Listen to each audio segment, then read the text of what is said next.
Hello everyone.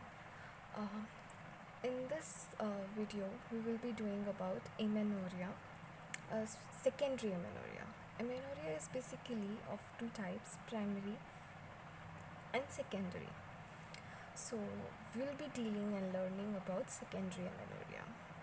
Secondary amenorrhea is the condition in which there is absence of menstruation for about 90 days, that is 3 months, consecutively in a previously menstruating female.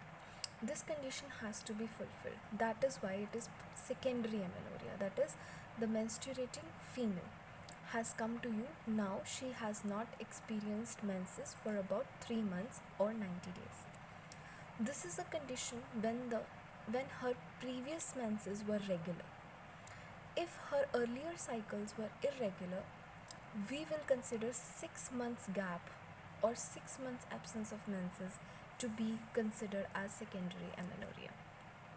The most common cause is the physiological cause, which is pregnancy.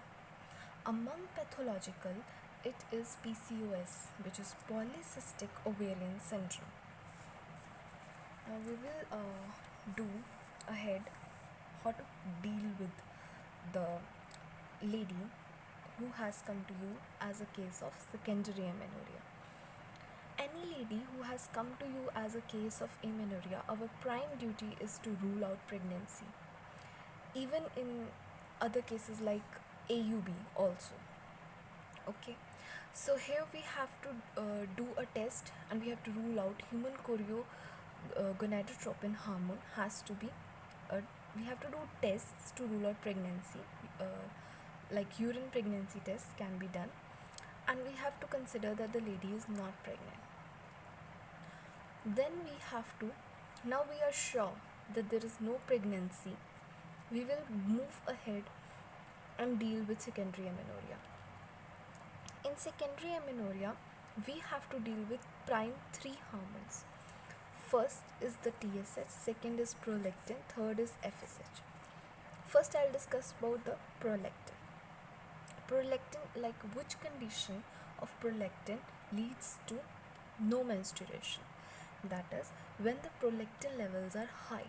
Why? Because when the high levels of prolactin, they have negative feedback on gonadotropin releasing hormones, right?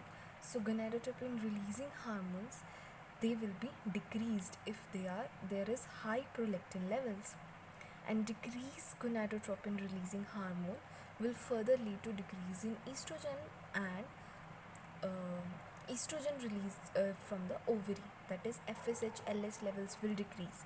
So gonadotropin hormone levels decrease means LH and FSH levels are decreased, which further leads to decrease estrogen and the condition leading on to secondary amenorrhea. So the most common cause in this case is pituitary adenoma, that is microadenomas which are less than 10 mm in size or less than 1 centimeter. Most commonly the lady is going to present with no menstruation, that is amenorrhea, or with infertility, right? She is not able to conceive. So once we have done those hormones levels, serum hormone levels, we will find out that prolactin levels are high, and we can rule out the pituitary causes. And then we can deal with this is how we will treat this condition is with two drugs, cabergoline and bromocriptine. Bromocriptine is a drug which is given every day, and cabergoline is a drug which is having a long half-life, so we give it twice in 7 days, right?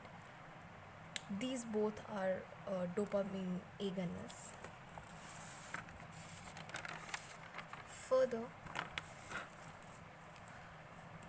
we can after doing prolactin levels, I'll consider about the thyroid levels. Thyroid levels are always done along, like these three hormones has to be done together, okay? Hormone levels in this thyroid hormone levels, the thyroid releasing hormone is having a positive, like it activates prolactin as well as thyroid stimulating hormone. So these, if our TSH is deranged, right?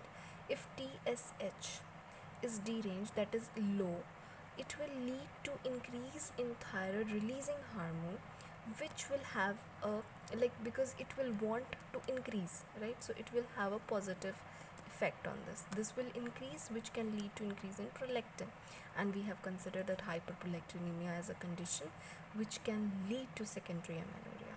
So if both the conditions are abnormal, we have to deal with the thyroid dysfunction first. Basically, hyperthyroidism is a condition which leads to secondary amenorrhea. Okay, so next is we can do is FSH levels.